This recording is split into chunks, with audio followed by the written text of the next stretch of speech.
అందరికీ నమస్కారం అండి. 2 డేస్ బ్యాక్ కారం పట్టించడానికి ఎండుమిరపకాయలు వేయించుకున్నానని వీడియో పెట్టాను కదా, ఆ వీడియో కంటిన్యూషన్ వీడియో అండి ఇది. కారం పట్టించడానికి నేను ధనియాలు, జీలకర్ర, మెంతులు, ఉప్పు అనేవి వేయించుకొని ఎండలో పెట్టుకున్నాను. సాయంత్రం కారం పట్టిస్తానండి.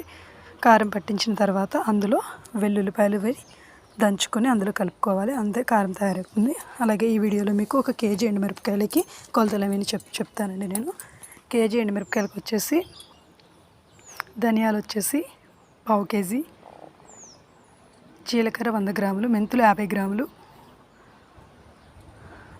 పసుపు కొమ్ములు 50 గ్రాములు. అలాగే ఇందులో కొంతమంది దాల్చిన చెక్క, లవంగాలు కూడా యాడ్ చేసుకుంటారు మసాలా కావాల్సిన వాళ్ళు. నేను అవేమి వేయించి పట్టించడం లేదు, కానీ నేను మామూలుగానే పట్టించుకుంటున్నాను.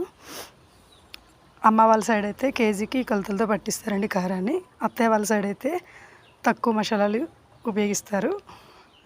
మసాలాలు తక్కువగా ఉంటే ఎండుమిరపకాయల కారం అనేది ఎక్కువగా ఉంటుంది. అదే మసాలాలు కొన్ని ఎక్కువ తీసుకుంటే కనుక ఎండుమిరపకాయ కారం అనేది తక్కువగా ఉంటుంది. ఎవరి ఇష్టాన్ని బట్టి వాళ్ళు కారాన్ని పట్టించుకుంటారు. అంతేనండి ఈ వీడియో.